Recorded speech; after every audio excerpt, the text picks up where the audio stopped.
Over the Hill is an off-road adventure driving game inspired by, well, let's find out, because today I'm going to be playing this game alongside some of the key people, these key individuals that have created this upcoming title. My name is John from Traction GG, and joining me today we have Jun Kasu, the Fun Selector creator, and also we have the CEO of Strelka Games, Pietro De Grandi. Gents, how are you getting on? All good. Excited to be here. Thanks for having me on, John. I'm excited to be here. I've been looking forward to this moment for a while. Over the Hill, obviously, I'm a big fan of your previous games, Art of Rally, and Golden Lap. And I mean, this just sounds like my kind of thing. It sounds like a kind of more chilled out, relaxed version. And in this showcase, we're basically just going to play through the game. We're on a multiplayer server together, so you guys are going to basically show me around and probably tow me out of some swamps and stuff. And we're just going to chat a little bit about the game. So, I mean, first of all, June, I'd quite like to hear a little bit about what kind of inspired this idea, because I know this is something you've been kind of working on for a while now. I think it's like subconsciously playing some off-roading games like SnowRunner, mostly SnowRunner and Spin Tires, and then just like appreciating the really good design of all these old off-road cars, like the nice square bodies, sharp lines, like the old rally cars, which I really like. So this was kind of a natural progression, I guess. And yeah, basically started one weekend. Was working on a bunch of prototypes, and then they were all not going too well, and then I just got inspired to make something like this, like just driving off-road cars in big landscapes. And yeah, it was super fun, so we just kept going, and then now we're making a full game. That's cool. I mean, I'm already getting stuck in the swamp here, so it's challenging. Just to say that I managed to get out. I can see this is already going to be like one of the themes of this is basically helping out your friends. Just call for help. We can winch you out. I'm definitely going to need it. I can just winch to Dune and just let him drag me around. Thank you, Dune. So I can talk with John without having to bother all right. about driving. So how you said one weekend you just kind of had an idea. How long has this been in your mind, Jude, to do something like this? I mean, I think just when I did that little prototype over the weekend, like it was the first prototype. We worked on the actual prototype for months afterwards, but I think then I just like saw some YouTube videos and I said, okay, let's just go for it. I didn't really have this planned out in my mind before we started working on the original prototype. I'm really, really looking forward to obviously like seeing what's on offer, because I think the landscapes, the ambience, I've seen from the cinematic trailer that you guys put together, which was stunning, by the way. I really, really enjoyed that. I can see that this game's going to be a lot about the sort of feelings that it evokes and that kind of sense of journey and adventure, which is obviously, ambience has always been something that I think Fun Selector games have been focused on, right? So you've kind of carried over that minimalist style from your previous games. And is that something that you're kind of looking to do with everything moving forward? Yeah, hopefully. I mean, it's been fun to play with the dynamic time of day, dynamic weather. So it just makes the whole ambience very interesting because it's always changing. Instead of being static, like in Art of Rally, our previous game, it was all the lighting and weather was static, but here it can change. So I don't know, it just makes it that much more interesting. You can just get that many like more interesting views, more sounds and interesting like environments and ambience, and yeah, it makes for good pictures too. Maybe that's the best reason. Yeah, 100%. I mean, I'm looking behind me right now. It's absolutely stunning. Looking across. I mean, what are we doing right now? Whereabouts are we? This is obviously one of the areas that people are going to be able to explore. It is. So this specific area, like every area, I guess, but this specific area is like 4 kilometers by 4. So we are just seeing a little bit of it, and it's set in the first region of the game, which is set in Canada. So we are trying to recreate the vibes. We're going to need to use my winch, I think, but I think you guys are going to need to guide me on how to use it. Yeah. You basically can fast winch while pressing the left thumbstick. So you're winching, to the basically to where you're pointing with the camera, or you can use the option button. And that is definitely going to come in handy, I think. Yeah. Especially, I mean, looking at the kind of angles you're getting already on here. So this is based on Canada. So, I mean, June, I believe you're in Canada right now. Is that something that kind of inspired a lot of what's happening with this game, the kind of places you've been? Yeah, I mean, Canada, I've spent a lot of time riding mountain bikes. So usually that happens in either second growth forest that has been logged, so which means there's like nice fire roads and rough roads to go up to the trails, or paved roads, but the majority is like just rough roads. So you have to usually you have a truck to get up there. And on the adventure ones, like if you go in the Alpine, then the roads are more terrible, let's say. So you just need a more burly vehicle. So obviously right now we're taking a little drive up the side of a mountain. We're heading presumably towards somewhere that you guys are aiming at, and I'm kind of blindly following, trusting you guys. But what sort of are the key features and things you're going to be able to do in Over the Hill? Simply put, just explore the whole world. So explore each area in each region, whether that's from like challenging trails to objectives like scenic points, or just finding rewards to say upgrade your car or add new cosmetics to it. So to add like a roof rack or like a ladder or spare wheels to it. Yeah, so basically the exploration is the key part, the key point of the game. Of course, like together with friends or by yourself. The way that we funnel exploration, if you want, is through objectives that are scattered around the map, not necessarily just around areas with a nice road like this, which is simple to just travel, kind of simple to just go Relatively around. simple. Relatively simple, but also just around the map. And as Dune said, could be something simple, just as like finding a new cosmetic to mount on your car or to unlock, to something more challenging, like a specific trail. So we are working on this like more challenging. We call them challenge trails actually. Not a fancy name for now. That are more inspired by rock rolling as a sport. So it's more like technical passages that at the end are gonna give you a reward. And we are playing around also with moving, with recovery objectives, like recovering objects or stuff and move them from part A to part B. Yeah, I'm really intrigued to hear more about the kind of multiplayer aspect of it, because I think that's going to be key with a game like this. It's something that's going to really make it stand out and be great fun, because it is something you can do with friends. You can have a laugh. That's the kind of experience that we want to give to the players.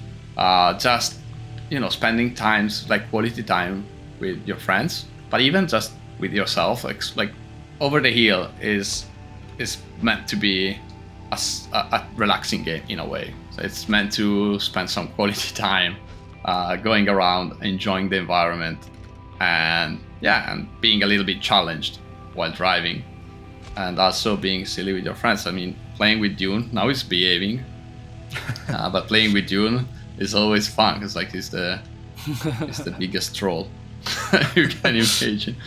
Never.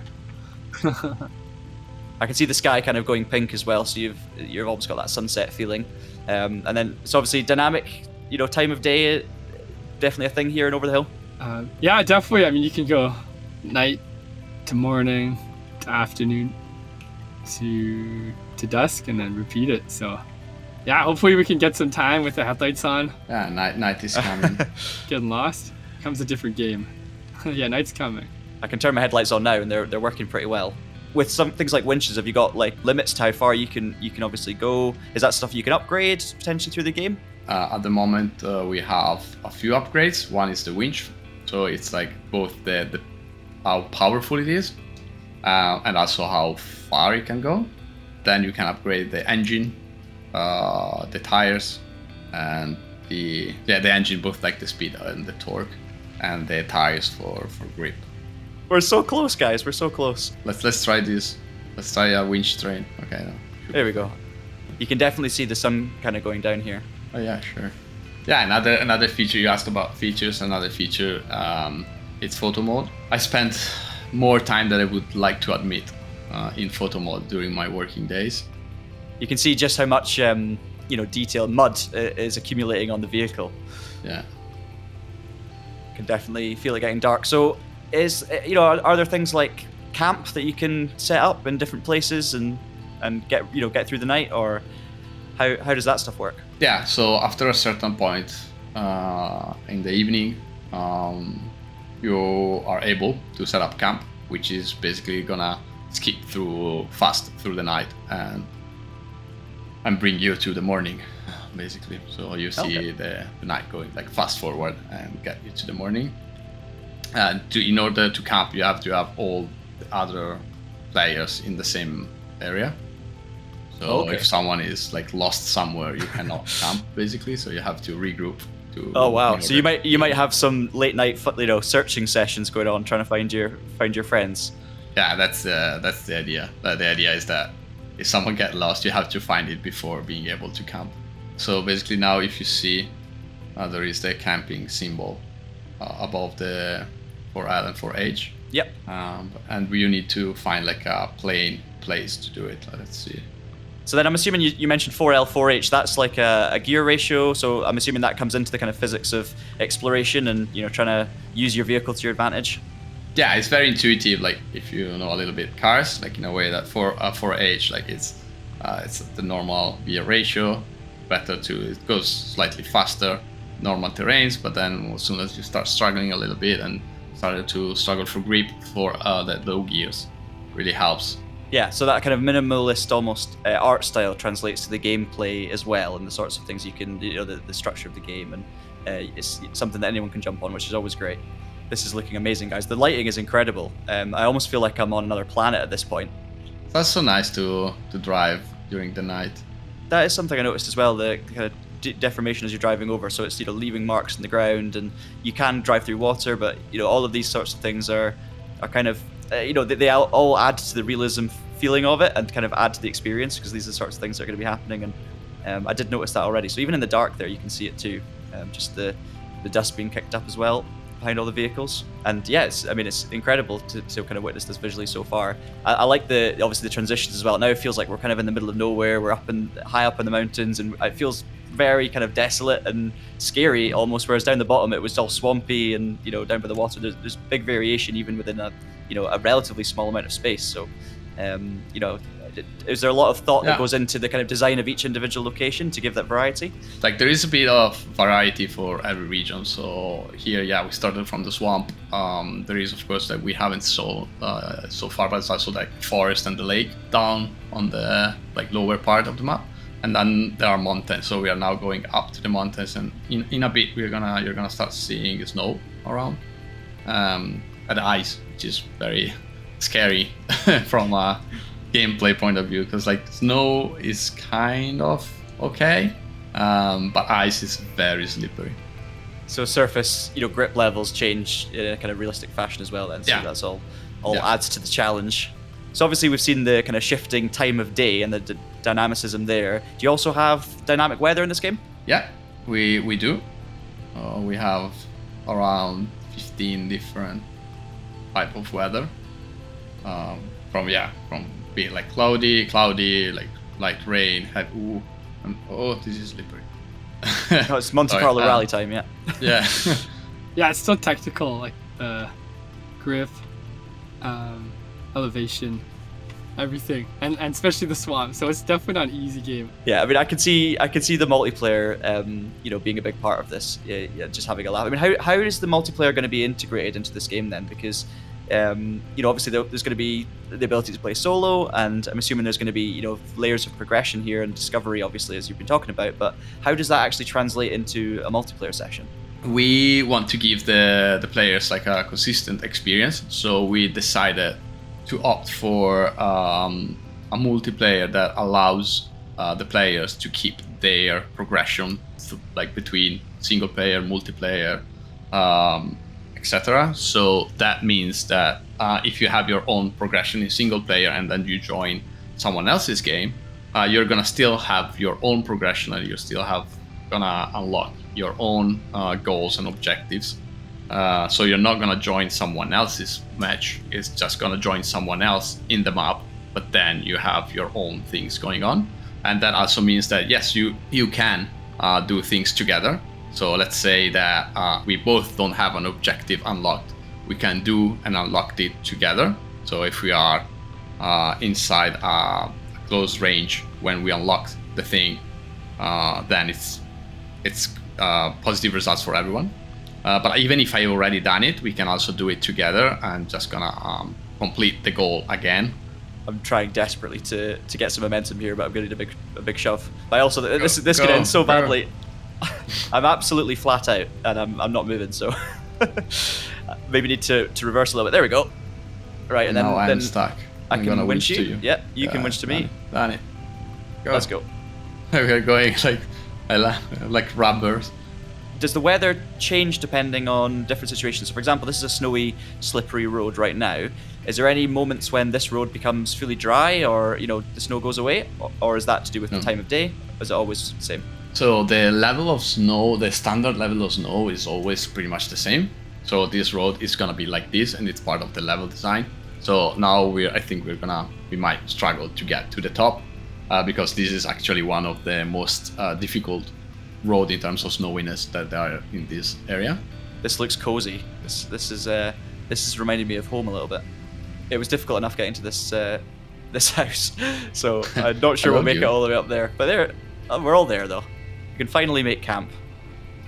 So we've respawned back at the starting location. We're just having another look at some different areas. Well, this is the deepest crossing we've done so far. The water color is gorgeous though. Lovely kind of blue river. I want to go swimming in that. That also washed away a bit of dirt that we had on the cars. Oh, that's a nice detail. I mean, are there any other details like that you guys are most proud of that maybe players might take a little bit of time to spot? I mean, that's one of them, and also the fact that when you cross a river or when you go into a body of water, then your tires are wet, so the car is a bit more slippery, so you lose a little bit of grip for, I don't know, like 50 meters, and then they get dry again. Also, I was going to ask you guys about the plans for the future with this game. So obviously, it's not yet been announced in terms of an actual release date, but can you give us any sort of indication as to when we might expect to see this game? Yeah, the goal is to be able to finish and publish the game before the end of the year, so like 2025. That's the current plan. And do you have kind of plans in future for console releases and various different versions of the game? Yeah, definitely. We want to we are focusing at the moment on the development of the PC version, but we are planning for a console release after PC for sure. There we are. Point of interest, crashed bomber. Nice, we found it.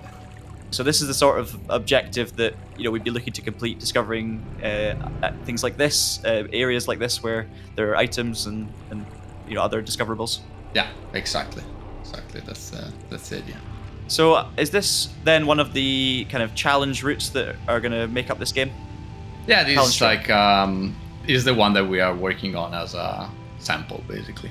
Yeah, I mean, just keeping the things you drive on interesting, like swamps and rivers and water bodies like that. If it's all the same, if it's all grasslands and there's nothing interesting, and if it's just a flat plain, then yeah, you would definitely get bored no matter how big it is. So we just need to keep things interesting by adding nice places to be in, basically, and challenging to drive in. What an incredible view.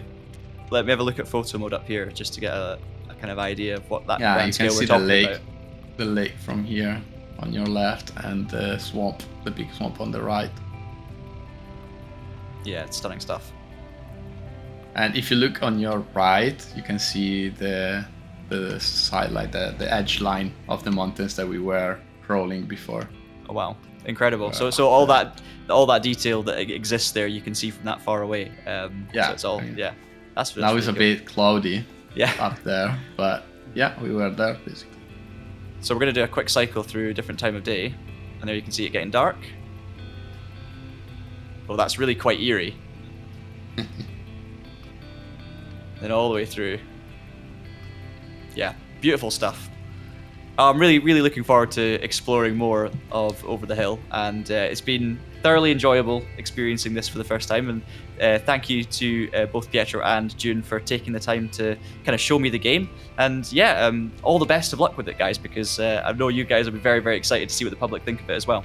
Yeah, thanks for helping us and being here. Yeah, thank you very much, John. It was awesome to see you playing. Yeah, I mean, I'm going to be playing it plenty more times in future, and I cannot wait. So obviously, I'll be keeping a close ear out for when the release and everything's coming. So that was Over the Hill. We hope you enjoyed this little showcase, and we all look forward to seeing this game released.